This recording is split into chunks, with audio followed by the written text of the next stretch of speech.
Hello. So today I am doing Crusader Kings. This is the last game I own that I have not played, at least that I can find. So I'm going to go through setup. I've gone ahead and done the setup, but I'm going to go through the steps just so you'll know how that's done. And then I'll go through how to play and an example couple of turns. So let me go through the setup steps here.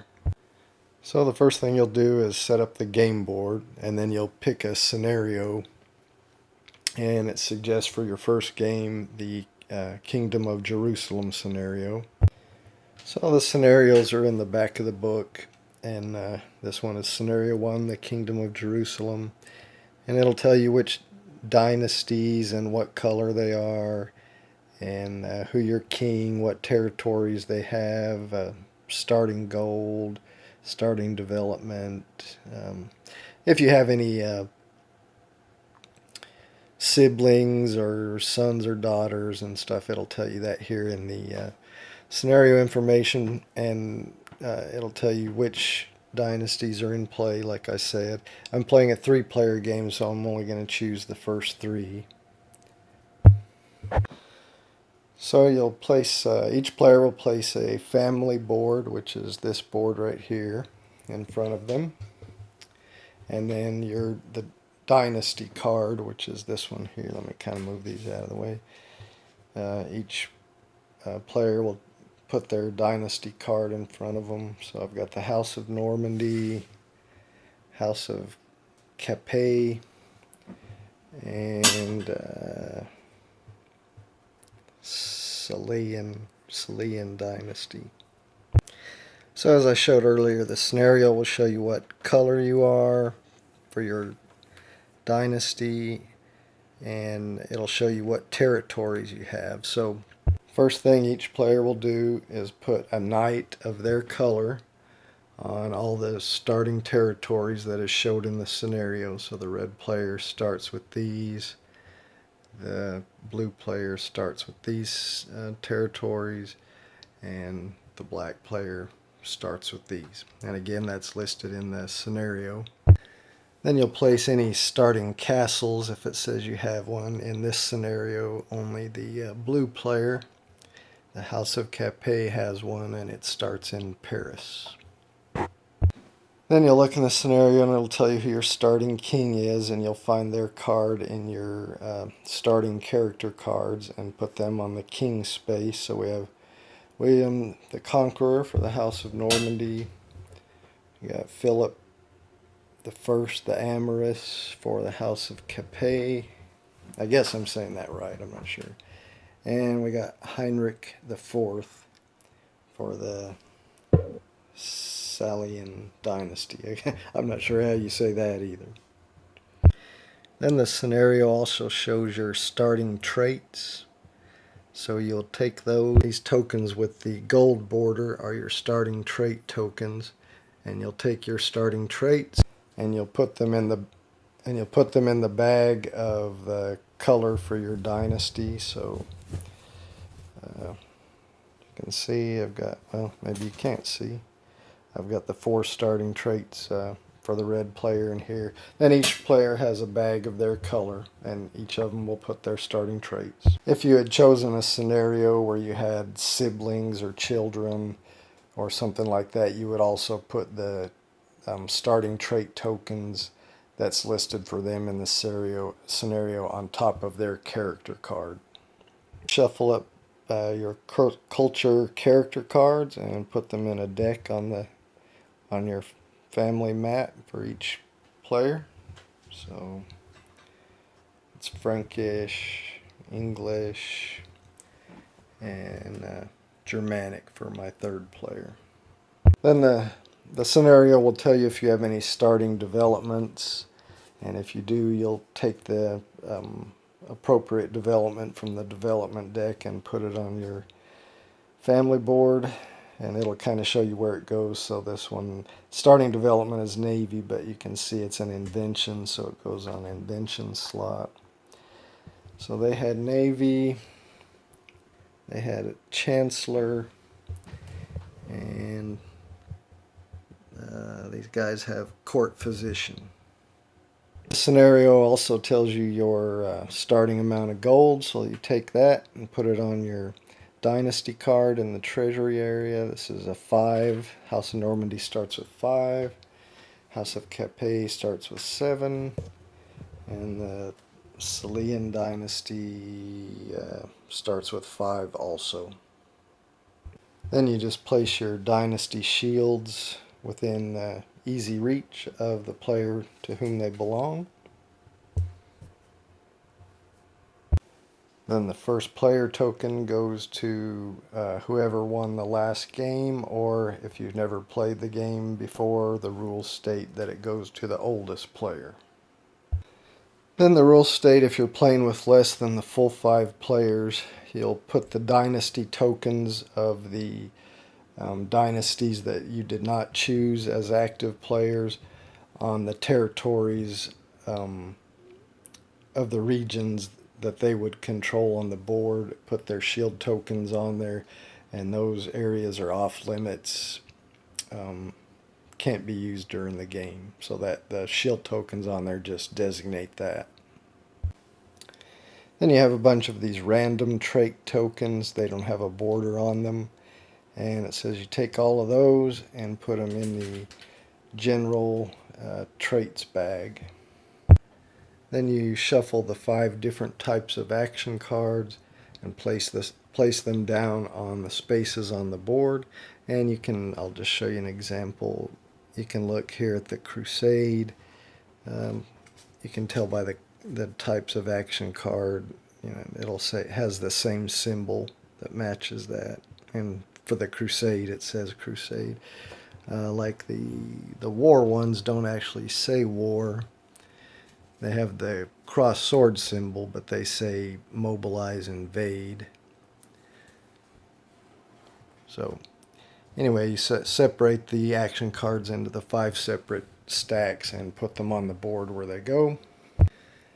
Then for the empty territories in your dynasty region, you draw character cards from your deck and put them on the spaces in your territory. So the English House of Normandy drew 3 character cards and put them on those 3 spaces, since that's their culture area. The House of Capet, their culture area is this bluish region here, so they drew a couple of cards, one for each empty region in their area. And then the Salian dynasty had to draw 3 for their, and you can see their culture area is that black area, so they drew 3 cards to put on their empty territories. And then you draw 1 random trait from your general trait bag and place it on each one of the cards that you've put on the board. So they'll each have 1 random trait. Then you'll shuffle your development cards and put them here in the development card space on the board, and draw 3 top 3 cards and put them on these 3 spaces here in the development cards area. Then you'll put the Crusade trait tokens here on the Crusade track. You can tell them because they have this black border, and it tells you which trait goes in which space. So ignorant goes there, deceitful goes there. So you put them on their proper spaces on the Crusade track. And then you just place all the remaining tokens in a general area near the board within easy reach of all players.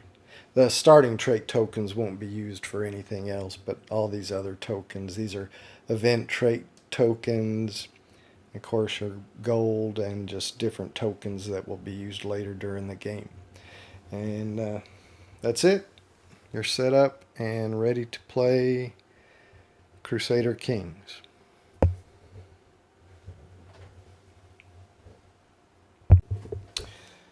Alright, so we have the game all set up.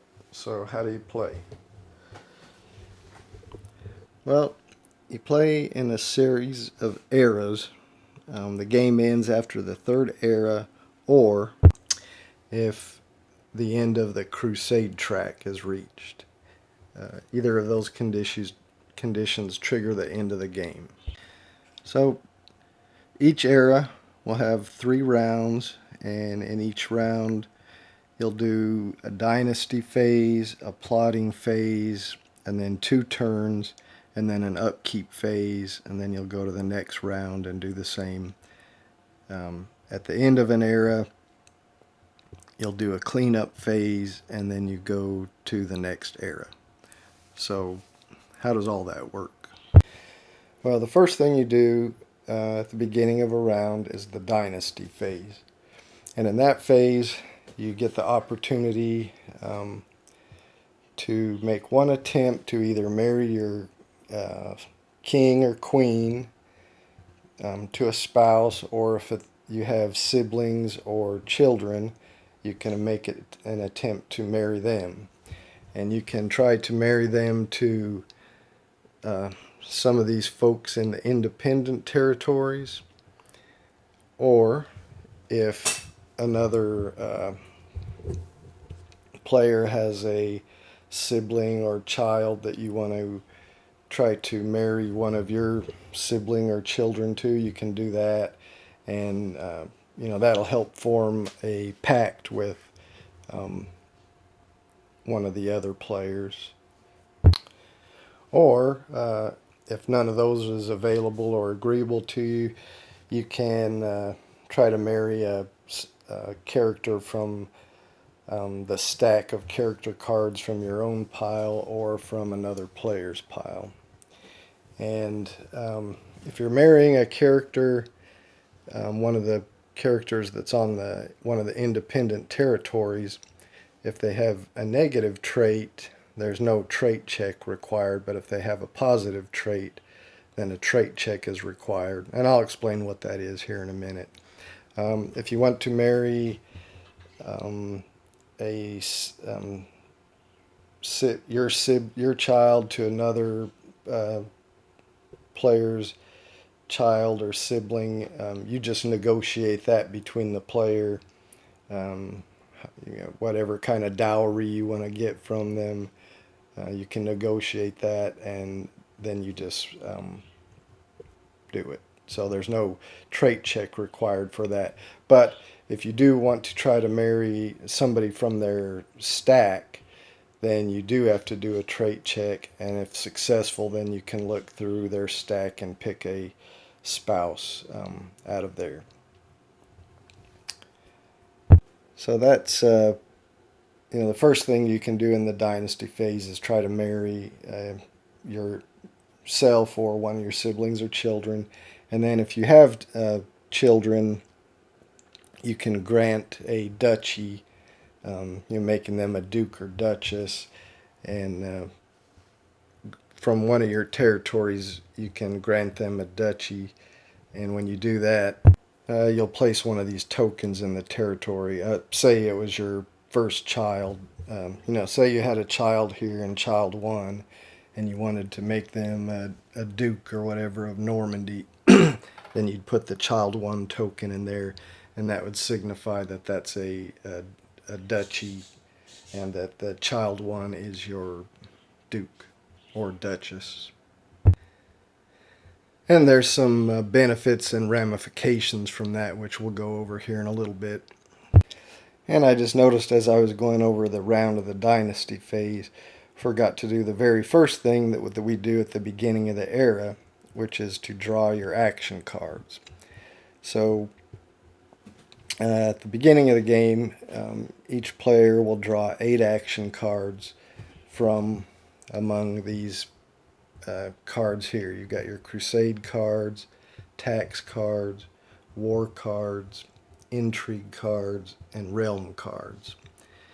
And you can draw, you can see there it shows you have to take 1 to 2 crusade cards, 0 to 2 tax cards, 0 to 3 war cards, 0 to 3 intrigue cards, and 0 to 3 realm cards, and your total has to be 8. So let me do that for each player.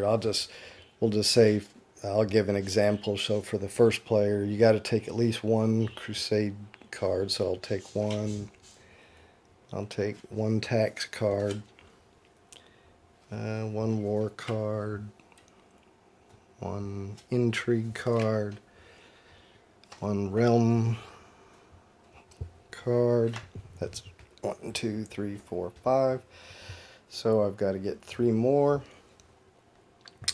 Let's just say I'll take another intrigue, another realm, and another tax.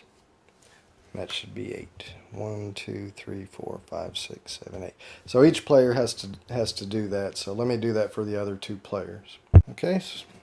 Okay, so I've drawn the 8 cards for the Frankish player and the 8 cards for the Germanic player, and that's of course the Salian dynasty and the House of Capet dynasty.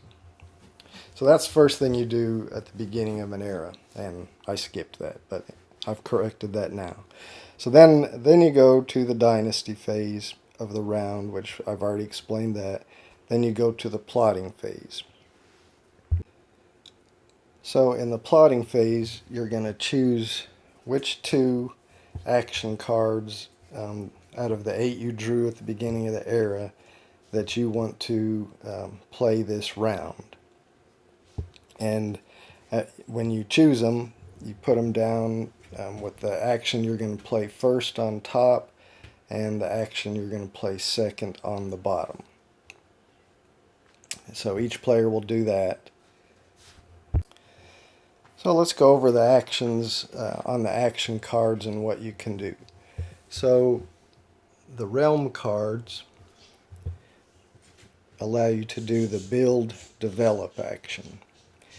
And when you build, you can build a castle in one of the territories you control at the cost of 3 gold.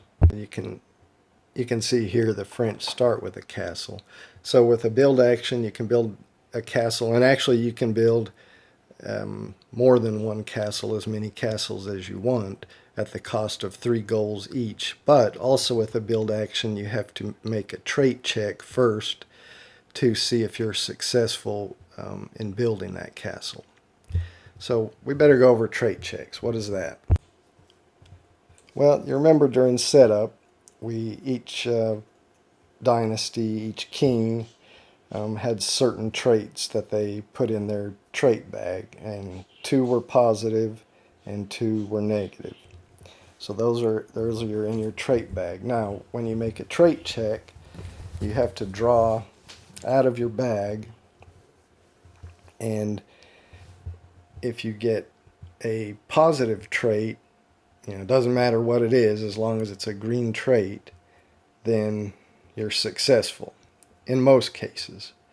Now, some actions, like you see here, the build and develop actions, they have what's called a critical trait here. So when you're drawing to see if you're successful in your trait check, it's kind of opposite here. If you pull a negative trait that says ambitious, then you're automatically successful. But if you pull a positive trait that says humble, then you fail. So that's kind of a little bit confusing. It's opposite to what you're normally looking for. Any other green positive trait besides humble would be successful, and any other negative red trait would be a failure. But if you happen to get the ambitious for the build develop, then that is successful. And if you happen to get humble for a build develop, when you're trying to build castle, then that would be a failure. So it's a little confusing, but that's how it works. You draw out of your bag and try to get a success when you're doing a trait check. Now, you can pay gold to get extra draws. So if you since at the beginning of the game you've got 2 positive and 2 negatives in there, you got a 50-50 chance. If you don't think that's good enough, you could pay 1 gold to get an extra draw, or 2 golds to get an extra 2 draws. You can never get more draws than 2 more than the number of successes you need. So for the action to build a castle, if you built this and you were doing the build action, that takes 1 success. So you can only pay for 2 more draws, because you can only pay to have up to 2 more successes than what you need. Now, some things that you want to do may require more than 1 success. So you only ever get 1 free draw. So if you're trying to do something that requires 2 successes, then you get the 1 free draw and you would have no choice but to pay at least 1 gold to get a second draw. And some things even require more than that, which we'll get to later. The other thing that can happen, though, is another player can try to sabotage you, and if you pay a gold to get an extra trait draw, another player can pay 2 gold to negate that gold you paid, and then you won't get that extra draw. So all the paying extra gold for extra draws has to be done before you make your first draw, and if anyone's going to try to sabotage, they have to do that before you make your first draw. So I hope that's not too muddled. But anyway, so let's get back to the action. If you wanted to take the build action to build a castle, you would play your build develop card and then do a trait check. If you're successful, then you pay 3 gold, and you could put a castle in any of your territories that don't ever already have one. And the benefit of a castle is you get an extra gold when that territory is taxed, and also it makes it harder when someone tries to invade or overthrow your territory. It makes it a little bit harder for them.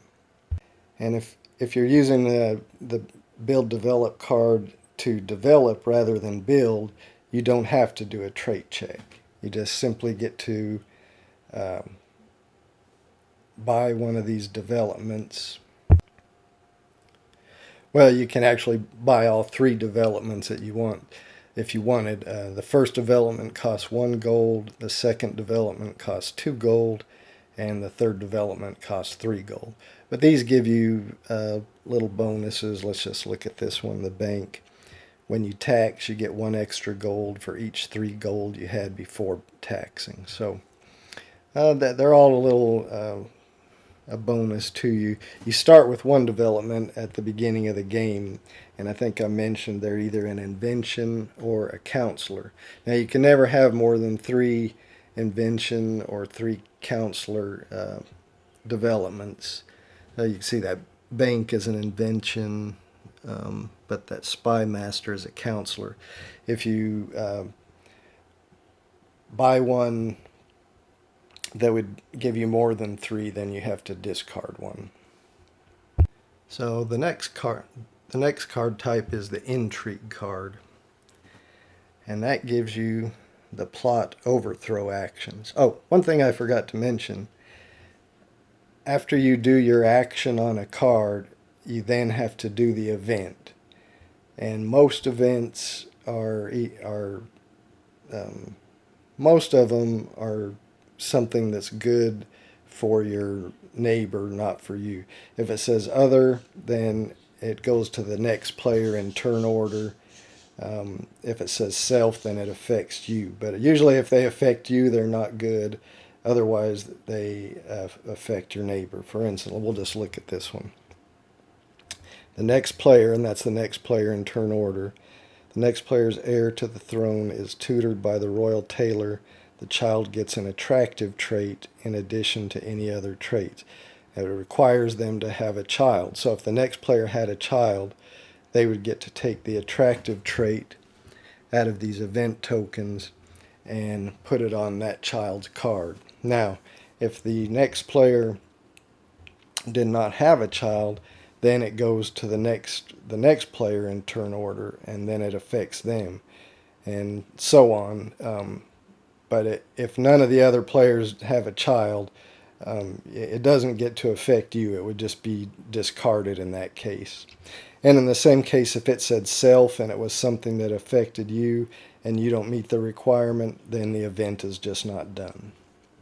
So I forgot to say that. Every action card, you do your action on it, and then the event takes effect. So the plot overthrow action from the intrigue card. So what can you do with a plot action? Well, first of all, you have to make a trait check for any plot action to see if you're successful. But one of the plots you can do is to try to manufacture casus belli, which is, I guess that's Latin or something, cause for war. But in order to invade another player's territory, you first have to have casus belli against them. So a way to get that is to do a plot action, and you say who you want to manufacture casus belli against, and then you do a trait check. And if you're successful, then you take one of their shields and put it in the casus belli slot on your family board. So for instance, if House of Normandy played the plot card and they wanted to get casus belli against House of Capet, then they would do a trait check. If they're successful, then they would take one of their shield tokens and put it on casus belli. And now they would have that against them, and that would give them the possibility of then doing invade action against the House of Capet. Now, anytime you do a plot action, if you fail, then you don't get to do what you were trying to do, but the dynasty you were doing it against then gets casus belli automatically against you. So another thing you could do with the plot action is try to incite unrest. So you can try to incite unrest in a territory that is adjacent to a territory that you control. And if you have unrest, that will let you do an overthrow action against that territory, with a different action in the future. So that would be a reason you would want to do that. So if you incite unrest and you're successful, then you put one of these unrest tokens in the territory, and then later an overthrow action could be done against that. Now, if you try to incite unrest in this territory with a castle, you have to get an extra success, so that would require 2 trait checks in order to incite unrest here. And also, if a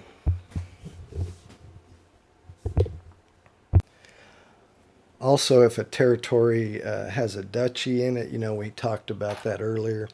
If you try to incite unrest in a territory that has a duchy in it, then that requires an extra success also. So if there was a castle and a duchy here, that would require 3 successes in order to incite unrest in the territory.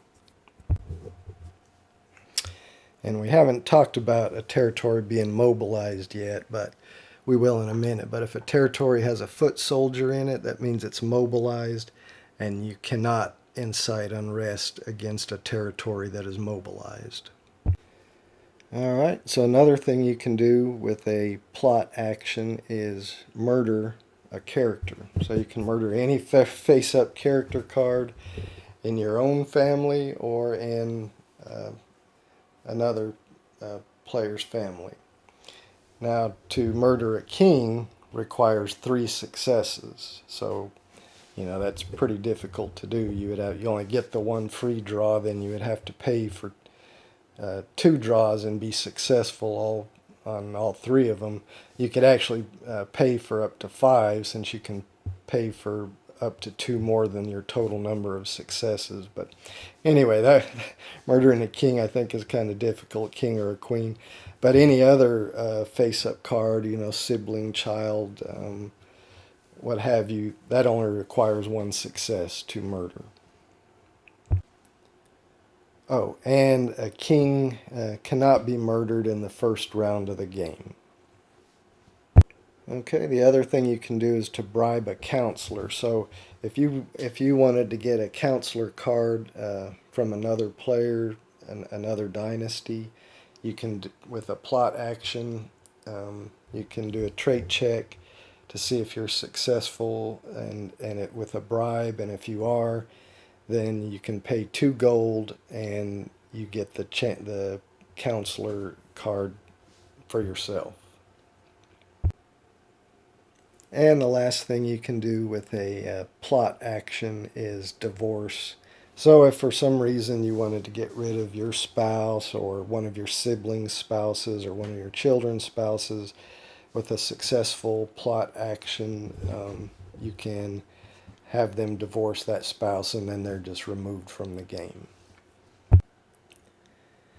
And the other action you can do with the intrigue cards, besides all the plots that we've mentioned, you also have the overthrow action, which I talked about a little bit when I talked about the incite unrest. So if you have unrest in a territory, say you've done that with a previous plot action, and then you play another plot card, overthrow, well, intrigue card in the future, and you do the overthrow action, then if you're successful, you can only do that against a territory that's adjacent to a territory you control and that has an unrest token.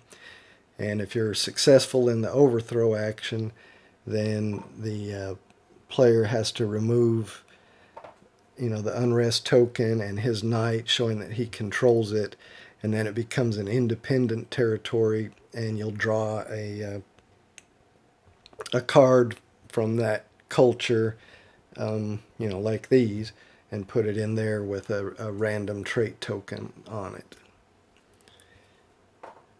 So, and as we spoke about, if there was a castle in there, it would actually require 2 successful trait checks to do an overthrow. And if there's a duchy in there, as we spoke about, that requires an extra trait check. But if you're successful, then the Duke and Duchess from that family that owned that duchy or were part of that duchy are killed. So that's kind of the risk you face when you make one of your children or siblings a Duke or Duchess of an area. If it makes it harder to overthrow that area, but if the overthrow is successful, then they are killed. And then, of course, you have to do the event. So that is the intrigue card and the actions you can do with that. So the other card you have is the war card, and the actions you can do with that are the mobilize and invade.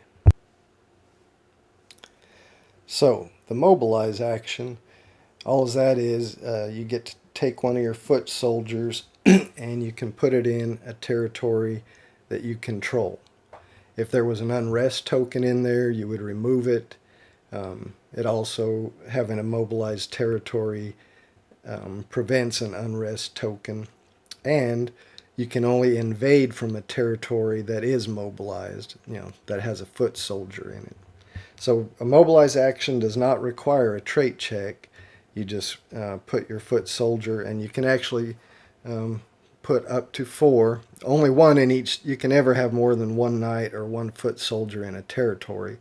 But if I took a mobilize action, I could put all 4 of my foot soldiers out and mobilize all the different territories.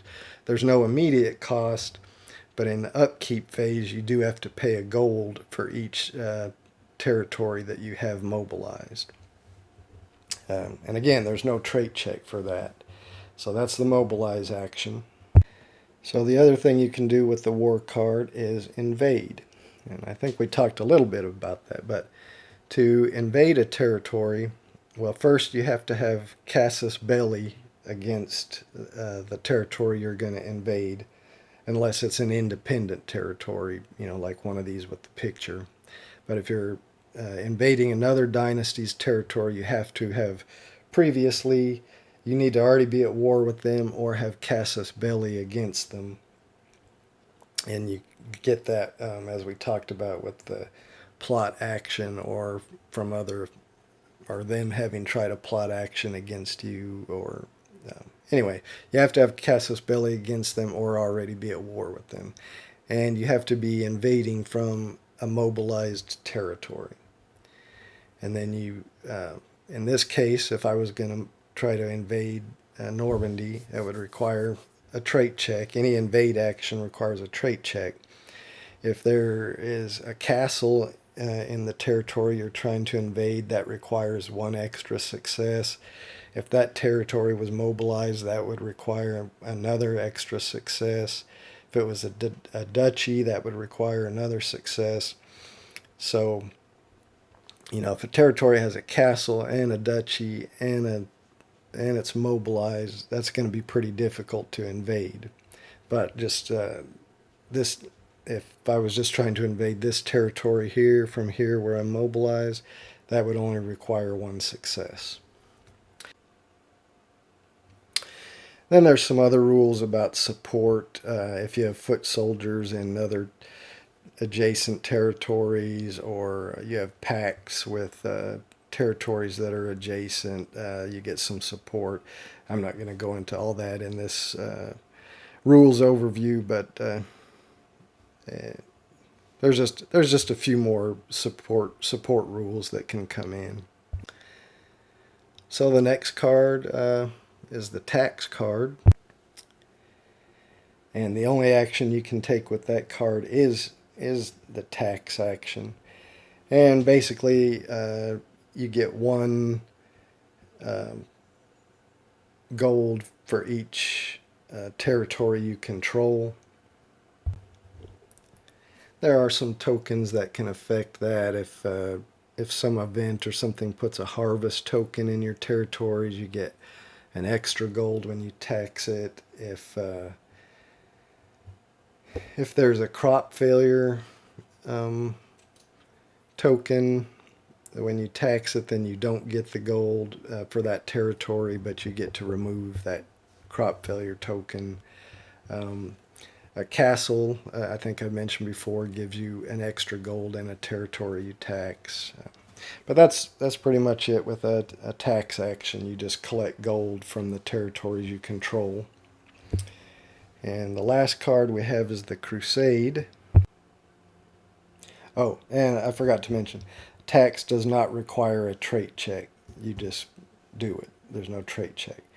Now back to the last card, which is the Crusade. And that does require a trait check.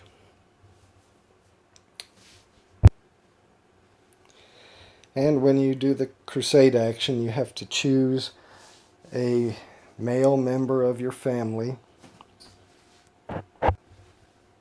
So that can be a male sibling, a male child, or a son-in-law, or brother-in-law. If your sibling or child is married, you can send them. You can send your king. If you have absolutely no male members in the family, then you can send your ruling queen. But when you do a crusade, you do a trait check. It just requires one success, and as usual, if you draw the positive kind trait, that's an automatic failure, and if you draw the negative cruel trait, that's an automatic success. But otherwise, you need a green to be successful, and a red's a failure. If you're successful, you have to take this trait token and put it in your bag, and then you put one of your shields on this, whichever step of the track. The very first one will be here, and you will get this bonus, whatever you have your shield token on. So for this one, plus one crusade card at the start of each era. And also you get the first player token. So that's the way you can become first player, is by doing a crusade. Now, of course, if somebody else in the turn does a crusade after you, then they get the first player token. You have to do one crusade per era, and you can only do one crusade per era unless you have the I think it's the Archbishop development card, which lets you do more than one crusade in an era.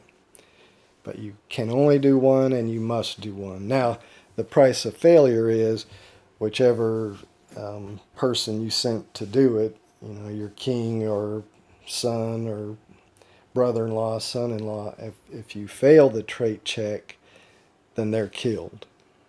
So that can be punishing if you've sent your king. So those are pretty much all the actions, and I think we got to that by going over the plotting phase. So in the plotting phase of the round, first you have the dynasty phase where you try to marry somebody off if you want to. Well, not marry them off, but get them married. Then you have the plotting phase, and for that you're going to pick 2 of your action cards of the 8 that you drew that you want to do this round, and put them down in the order that you are going to want to execute them. So once everybody's done that, then you go to the first turn. So starting with whoever the first player is, they'll turn over their first card, do that action, then go to the next and then that event, of course, and then you discard that card. It says to put them in a single discard pile, but when I played my game yesterday, I like to discard them back into the same pile from an intrigue into an intrigue, so later you don't have to sort them out. But then you go to the next player, and they'll have chosen 2 cards, and they'll play their first action card, and then the next player, so on. Then you come back, and then you play the second action card you chose, and so on, and the next player do that. So each player in a round does 2 turns. Then after each player's done their 2 turns for the round, then you'll do the upkeep phase where you have to pay 1 gold for each foot soldier you have out on the board. And then you add 1 age token to your king. Now when the king gets its 4th age token, then you get to remove 1 trait of your choice from your trait bag. When your king gets its 5th age token, the king dies, and then you have to perform a succession. And when you do a succession, then your oldest male child will become the king. If you don't have a male child, then your oldest female child will become the queen, and go in the king spot, obviously. And if you don't have if you don't have any children, then it's your oldest male sibling will become the king. And if you don't have a male sibling, then your oldest female sibling. If you don't have any of that, then you have succession crisis. And that's not good. If that happens, you lose half your territories, half your gold, and then you just draw a random character, and that becomes your new king. So after the upkeep phase, then you go to the next round where you'll do dynasty phase again and marry the people. Do a plotting phase, choose your next 2 cards that you're going to play this round. Go in turn order, playing those turns. Again, then when everybody's played their 2 cards for that round, you do another upkeep phase. Then you do 1 more round, dynasty phase, choose your last 2 cards. So you'll always have 2 cards left, or at least 2 cards left over that you didn't play. You may have more than 2 cards left over that you didn't play at the end of an era, because you can get bonus cards from the Crusade track. But you'll always, in an era, play 6 cards, so you'll have at least 2 left over. So after the 3rd round, after you do your upkeep phase, then you do a cleanup phase. And in the cleanup phase, you discard any cards you didn't use during that era, so you're at least 2 leftover cards, possibly more.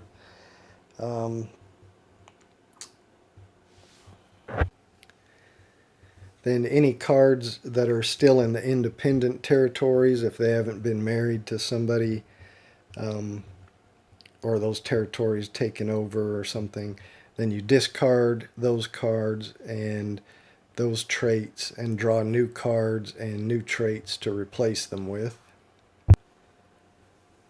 Then you'll discard the 3 development cards that are on the development board and replace them with 3 new cards from the stack.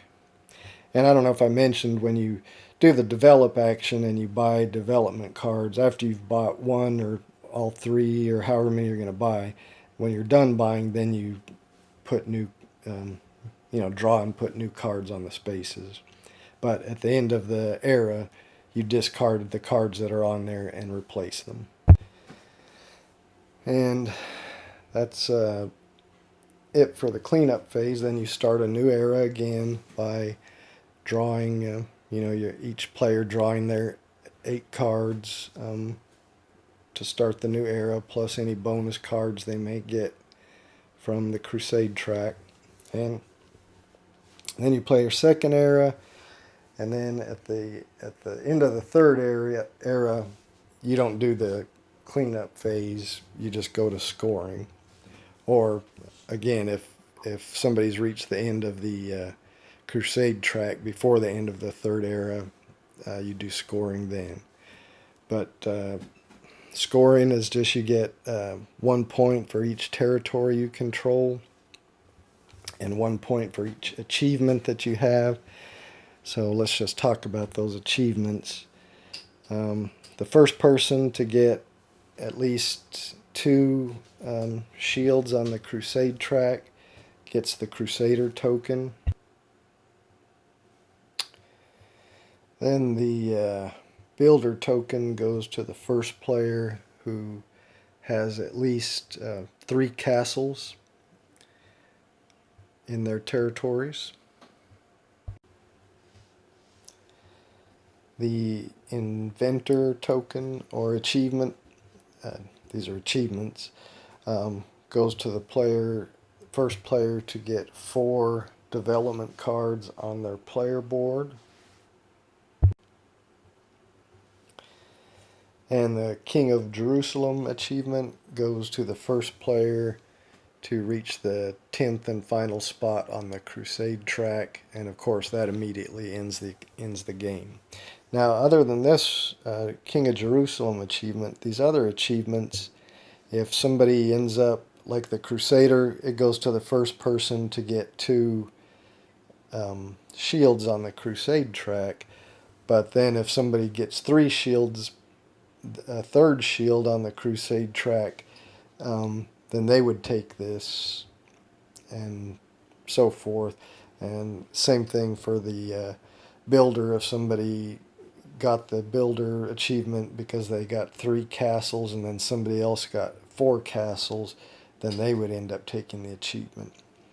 But anyway, so at the end of the game, you add up 1 point for each territory you control, and then 1 point for each achievement that you have, and then the winner is who has the most points.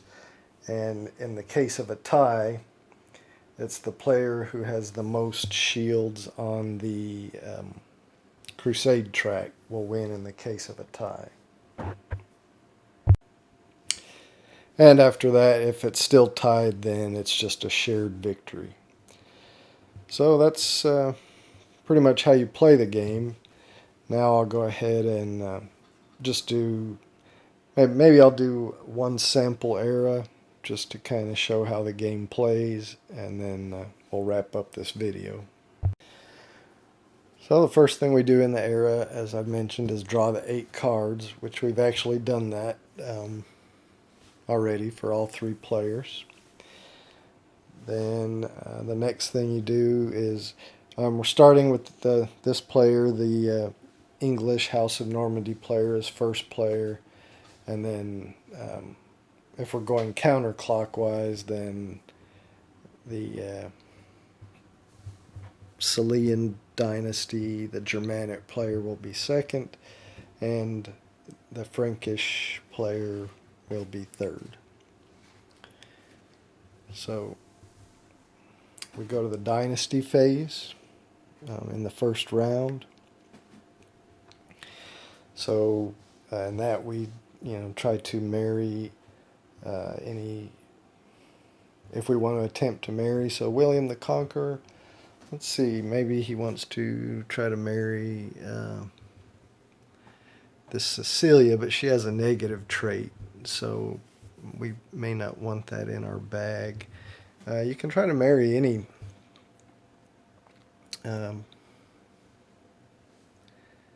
character card on the board. And remember, if you're trying to marry somebody with a negative trait, you don't have to do a trait check. But if you're trying to marry somebody with a positive, well, that's a guy. In this game, men have to marry women and women have to marry men. So let's just say old William the Conqueror, he wants to try to marry Agnes because she's got a positive trait. So he's got to do a trait check. And I could pay a gold to get 2 draws instead of just 1, but I think I'm going to just trust my 50-50 luck and see what happens. Alright, shaking in my bag, and let's see what we get. Oh, good. So, successful. So now I get Agnes. She becomes my spouse, and her trait goes into my bag now. And now I have a pact with that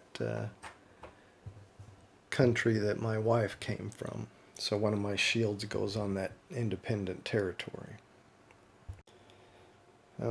Okay, well, actually we're going clockwise order, so it comes to Heinrich IV here, and he's going to try to marry also. It doesn't look like there's any other women on the board that have a positive trait, so he wants a wife so he can have children. I don't think he wants this ugly one. He'll go ahead and take Cecilia. She's ambitious. So he's going to take her. She'll become his spouse, and her trait will go in his bag. And then he has a pact with Ireland,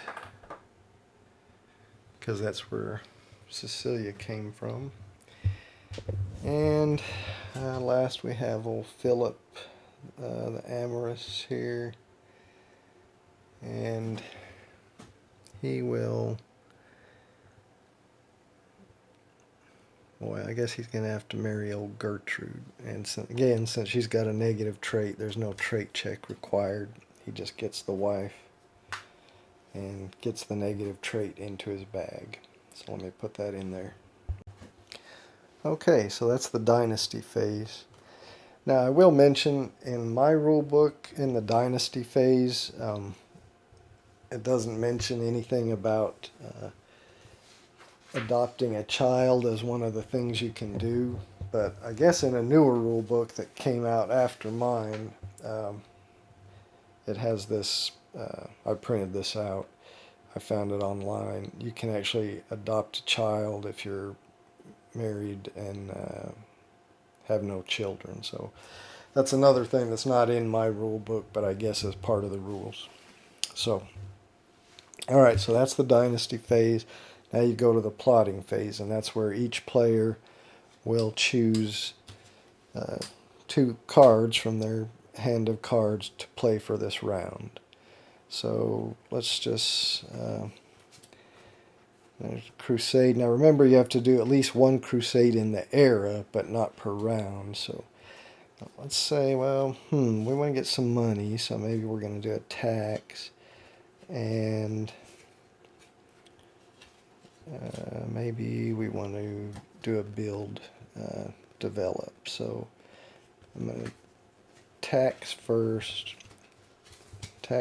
and build develop second. So I put my tax card on top and my build develop card on the bottom, and that's the two cards I've chosen for this round. So these other ones I just set aside, and I'll do that for each of the other two players. Okay, my Germanic player has their two cards for the round picked, and the Frankish player, the House of Capet, has their two cards. So now we go to my first player will reveal their first action, and he did a tax.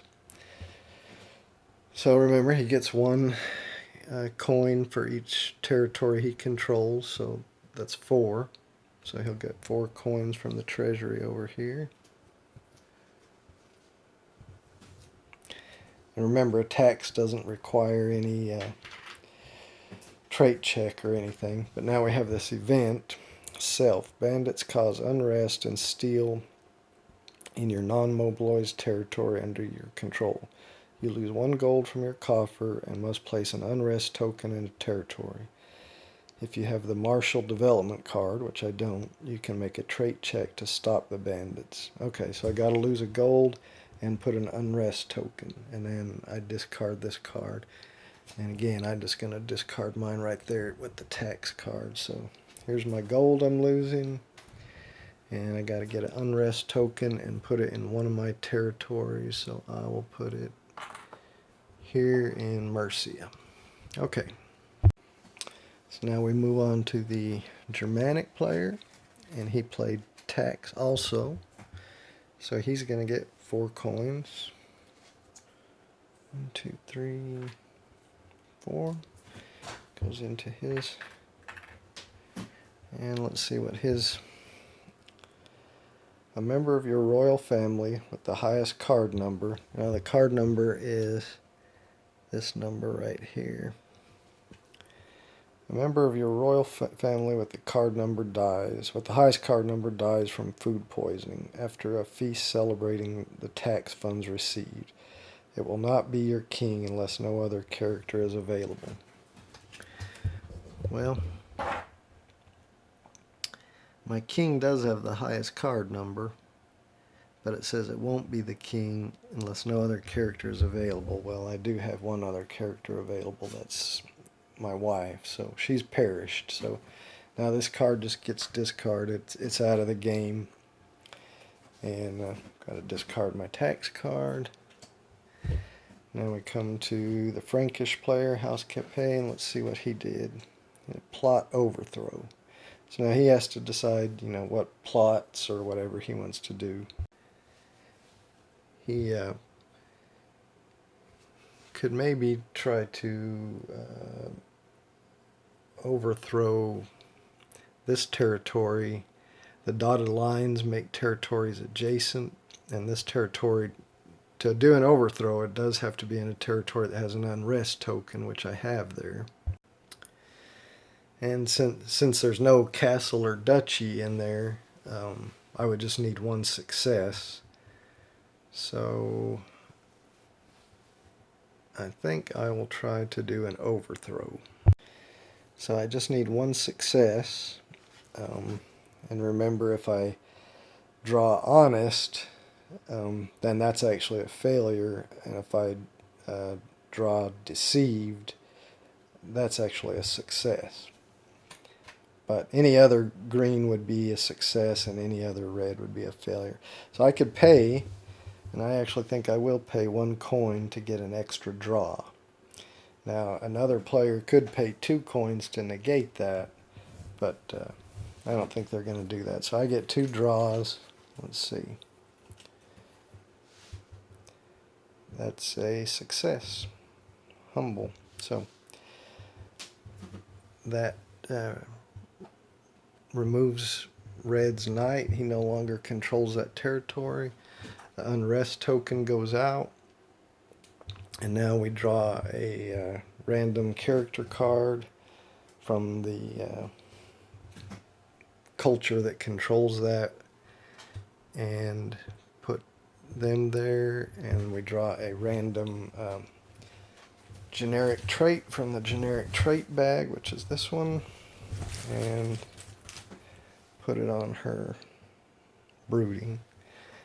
So there we go. So that was my overthrow action. Now we got to do the event self. A spat in the court gets out of hand and your king manages to severely insult the king of the next player. The next player gets casus belli against you. Any pact between you is immediately broken. So the next player is the House of Normandy. So now they have casus belli against the House of Capet. So now they could do an invade action if they wanted to, because now they have casus belli against them, cause for war. So that's the end of his action, and this will just go in the intrigue card discard pile. So everybody's done one action. Now we come back to House of Normandy for their second action, and they did a build develop. So remember that let him build a castle in one of the territories he controls, or he could build 3 castles if he wanted.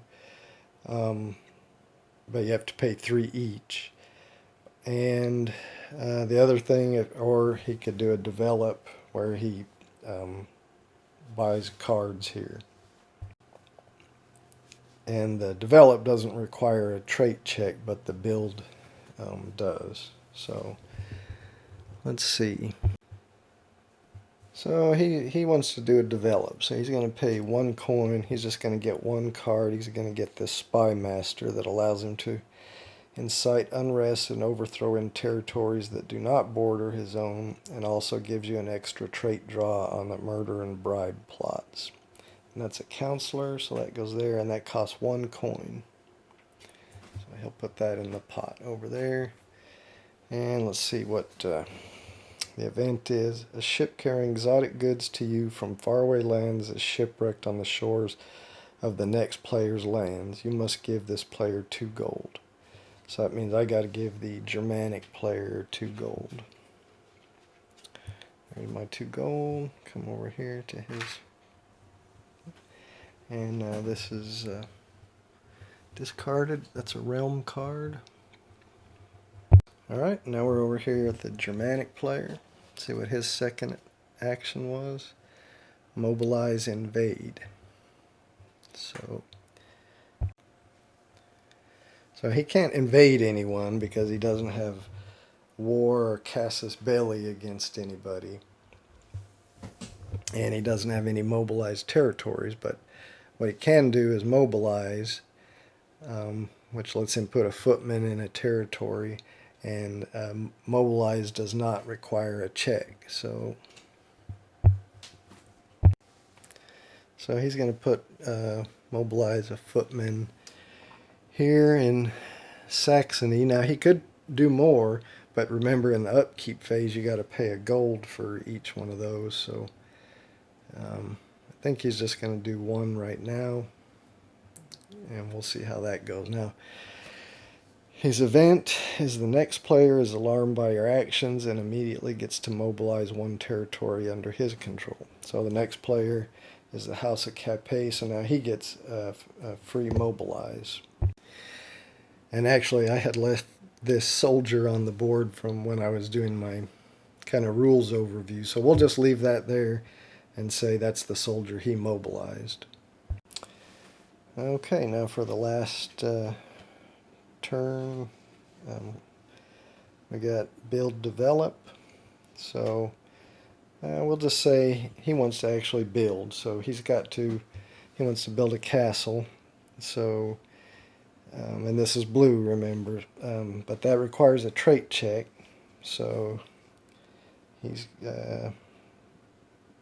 would like to either get an ambitious negative trait or any other green but humble. So he's going to shake up his stuff, and let's see what he gets.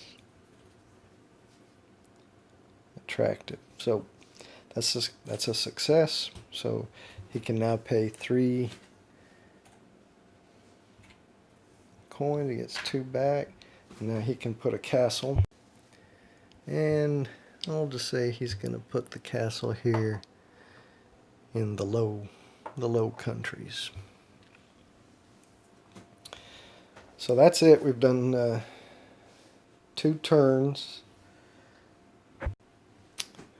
Everybody's played their 2 cards, so now we go to the upkeep phase where you got to pay gold for your footman. So the red doesn't have any. Black has 1, so he's got to pay 1 gold, and blue has 1, so he's got to pay 1, and he's getting kind of low. He didn't do a tax or anything, so he's getting kind of low on money. So I'm not sure if I mentioned this in my rules overview, but after you pay for your footmen that you have, you can demobilize them if you want at that time and take them away, so that you won't have them out there the next round and have to pay gold for them. But neither the House of Capet nor the Salian dynasty want to demobilize, so they're going to keep their foot soldiers on there. And the last thing we do is age our kings, so I'm going to get age tokens. 1 for William the Conqueror, 1 for Philip the Amorous, and 1 for Heinrich the Fourth.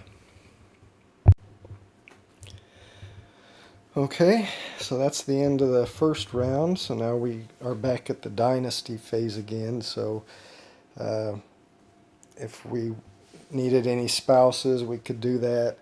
Or again, there's that rule in the newer manual where we can adopt a child in the dynasty phase. The only one without a spouse right now is old Heinrich IV, because remember, his spouse died. So he may want to get married again.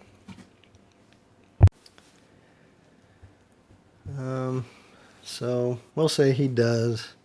He'll take brooding Adelaide here and marry her.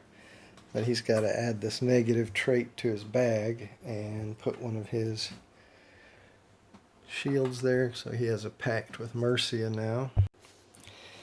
And nobody's going to adopt a child right now, so now we go to the plotting phase, which is again where the players will choose 2 cards to play for this round. So I'll do that off camera and come back. Okay, so I've got all the players have chosen their 2 cards for this round. So the Normandy player is still the first player, so he'll reveal his first card, and he's going to do Mobilize, Invade.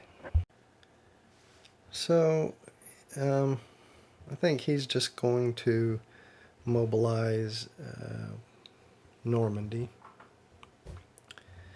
And remember, mobilization doesn't require a check. And actually, I think he's also going to mobilize Wessex here. So he's mobilizing 2 territories. And then his event is: a healthy child is born to the king of the next player. The player draws a random character card for his culture and a random trait. The king can never have more than 3 children. The king already has 3 children. The effect of this event moves to the next player. Okay, so the next player is Salian dynasty, and it does require spouse, which he has. So he gets to draw a character card. That's his child, Cecily, and we got to draw a random trait for Cecily out of the random trait bag, and we get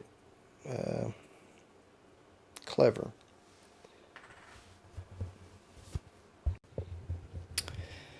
Alright, off camera I've gone ahead and finished round 2.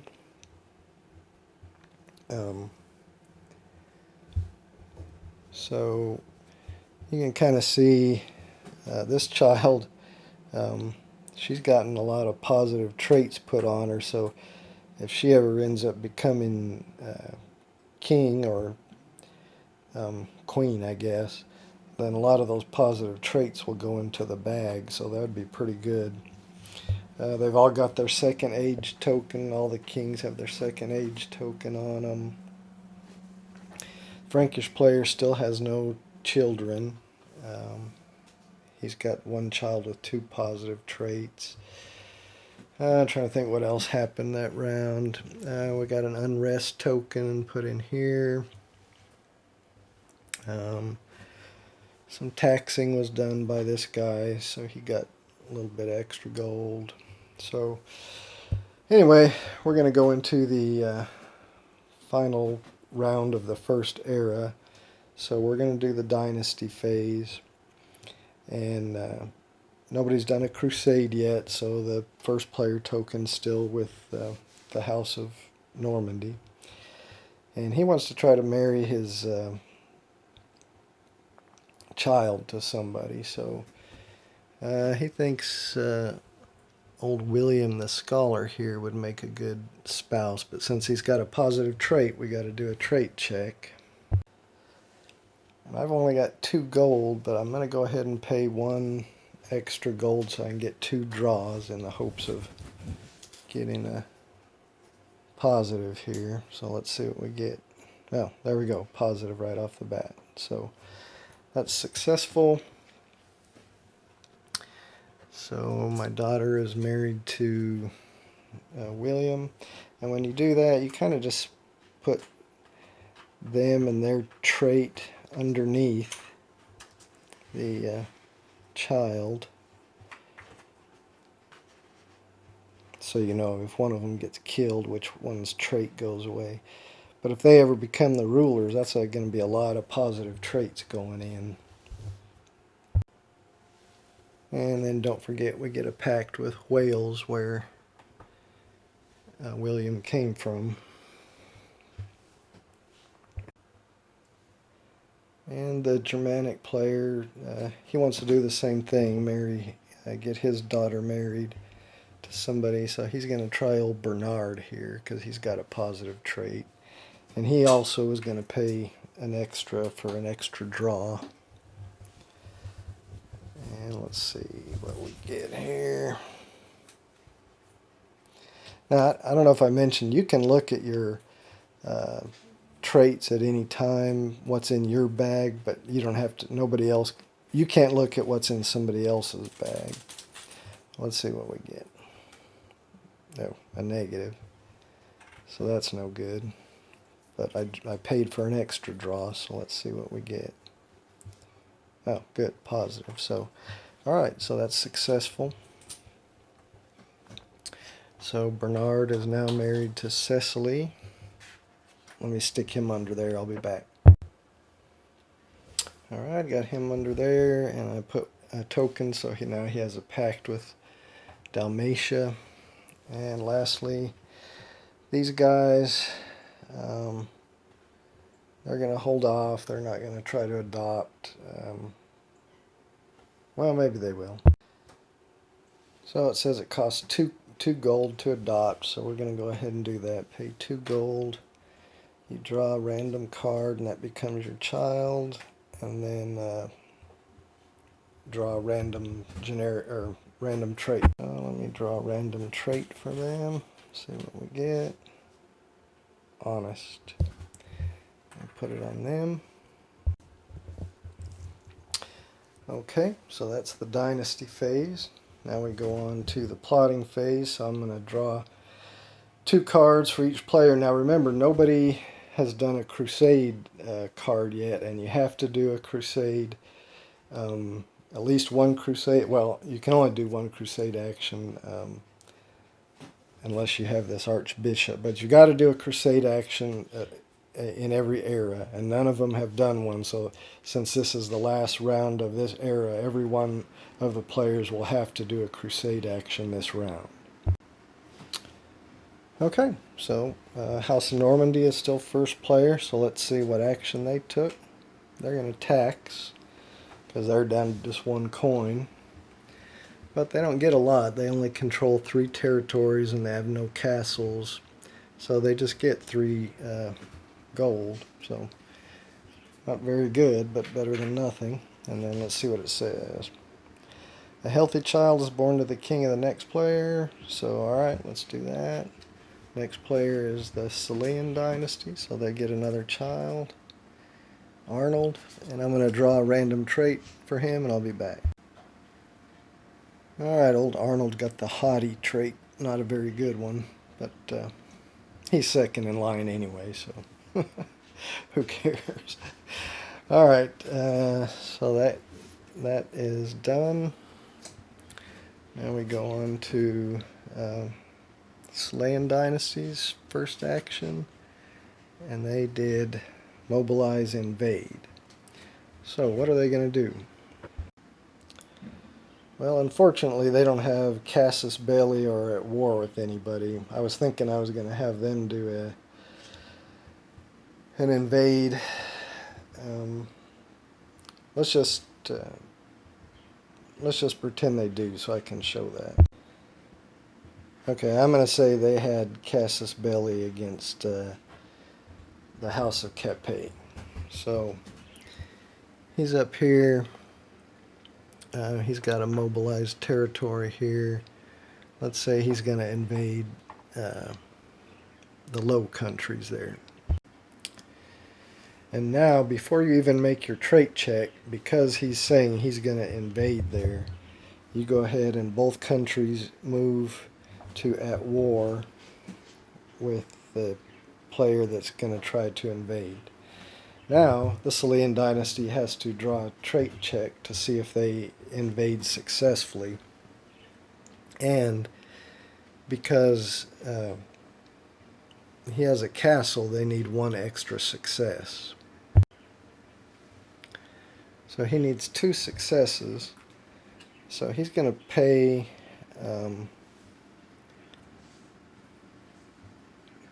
2 gold so he can make 2 extra draws.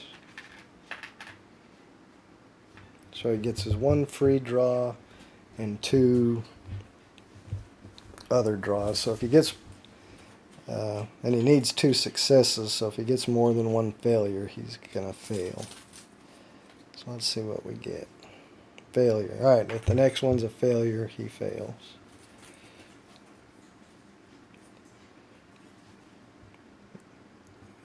Failure. Well, I was hoping it would have been a success, but since it's not. If he had been successful, then this guy would have to remove his knight. The castle stays, and then he would get to add a knight. The Salian player would get to add a knight into that territory, and he could move his foot soldier in there if he wanted to, but he doesn't have to. But he adds a new knight. He doesn't move the one from the territory he attacked. But anyway, he failed, so that territory is not taken over. And now we need to do the event. Agents of the next player make a daring raid into your lands. They steal 2 gold from your coffers and cause unrest in a non-mobilized territory under your control. Alright, so I lose 2 gold. They steal 2 gold, so I guess they get it. And then I got to put unrest in one of my non-mobilized territories, so I'll just do it back here. Okay, on to the Frankish player's action, and he's going to do a crusade. So he's got to pick a male player, and he's only got a daughter and a wife, so he's going to have to send his king on the crusade. And he'll go ahead, he doesn't want to lose his king, so he's going to go ahead and pay a gold for an extra draw. So we just need 1 success. And we don't get it there, so but I did pay for an extra draw. So, oh, fail. So my king dies. So, well, at least you get to see that. So old Philip the Amorous, he's dead. We'll just put him up here. And because at least he has a child, so the child takes over as queen. Her token now goes in the bag. and the old queen just goes away, gets discarded. And if there were any other children, then they would go in the sibling spots, but there's not. So that's how that works. If he had been successful, then he would get to put a shield on there, and he would have to put that token in his bag. But he wasn't. Let's see what we got here for his event. Your king is blessed with the birth of healthy twins. Draw 2 random character cards from your culture.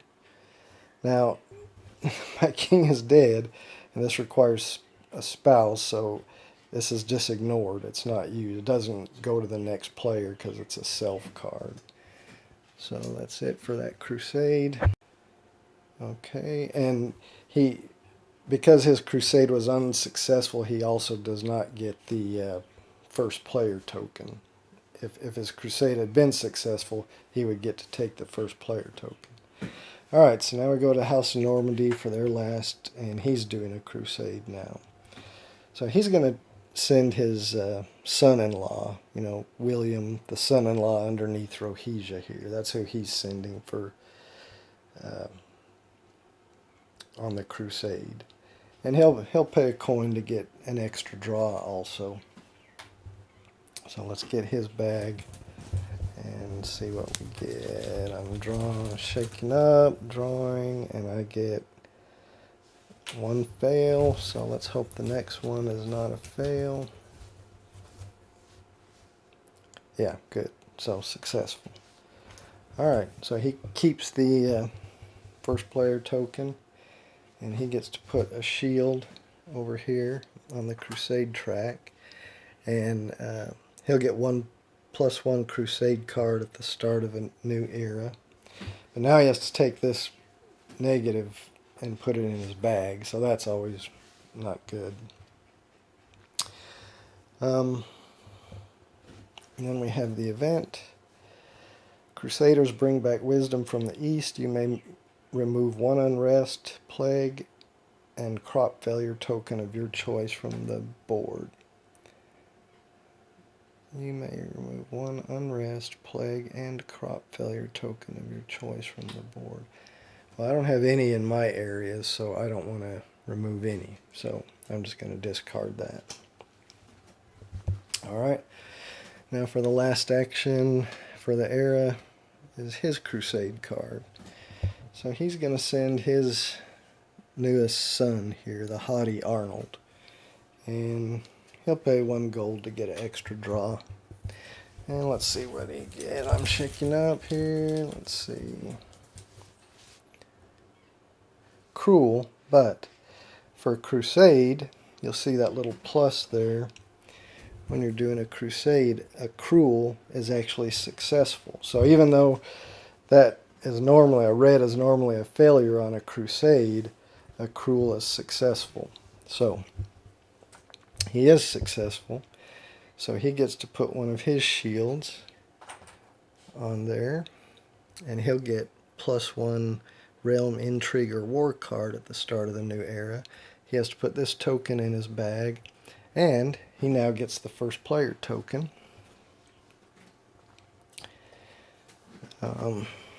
Let's see.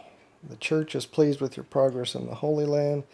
Lets you use your influence the next time you marry. Your marriage attempt will automatically succeed. Save this card on your family board as a reminder.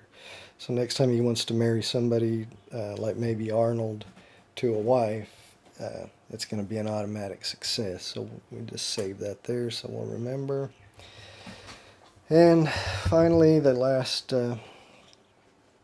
action of the round is here by the House of Capet, and they did a mobilize and invade.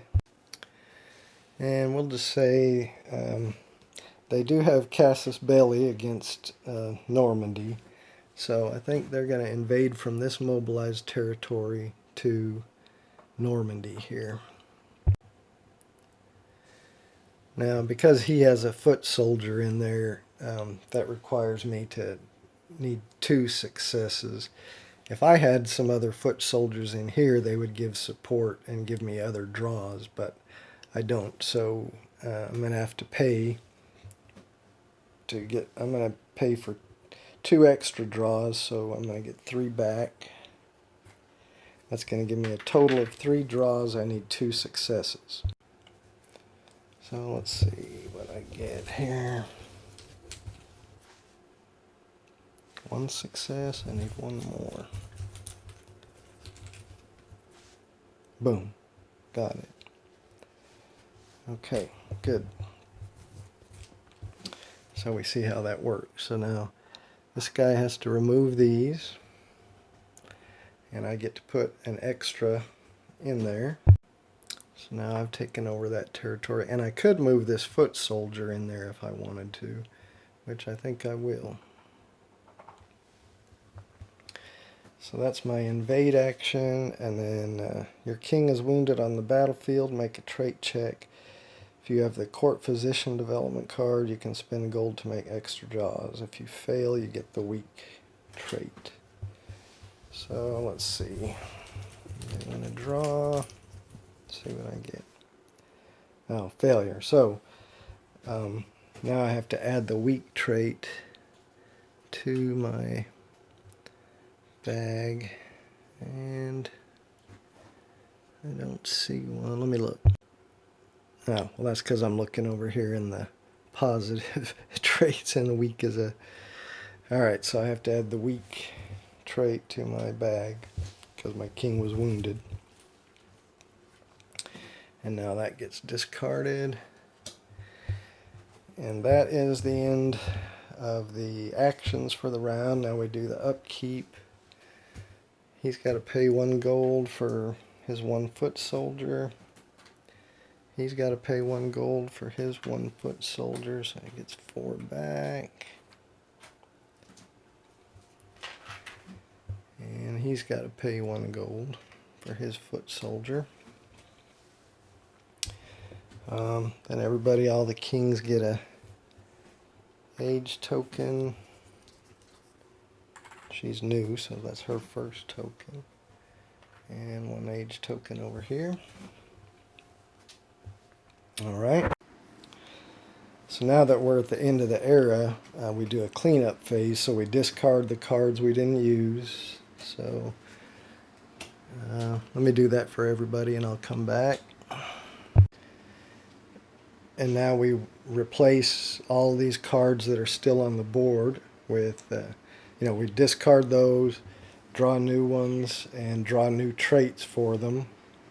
I'm not going to do it. I'm just showing you that's what we would do here at the end of the era. Then we would discard these 3 cards on the development board and draw new ones.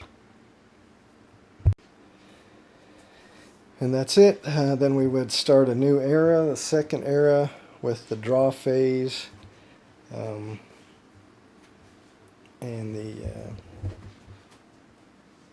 this player is the first player now because they did that crusade, successful in their crusade.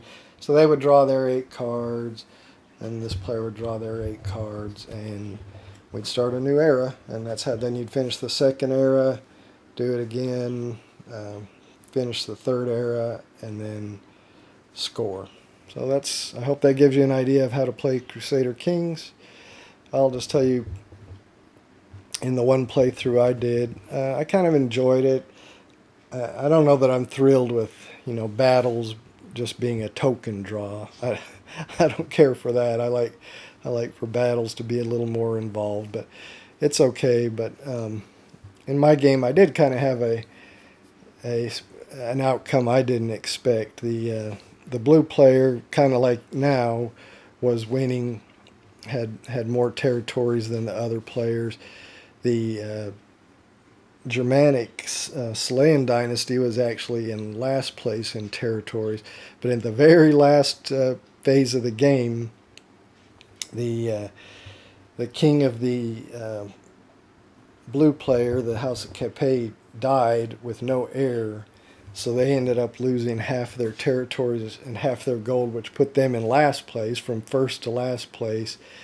Then the red player had 1 more territory than the black player, but the black player player had the Crusade achievement, which made it a tie, and then the tiebreaker was whoever had more shields on the Crusade track, which was the black player. So it ended up at the very last phase of the game, at the end of the third area, the black player went from last place to winning the game, and the blue player who was winning the game went to last place. So I thought that was interesting. Anyway, it is a game I'd like to play with other people and see how that comes out. There is a solo mode for this, which I didn't try, that's got AI, some AI for the non-player player. I may try that someday. But anyway, thanks for watching. Hope you enjoyed it.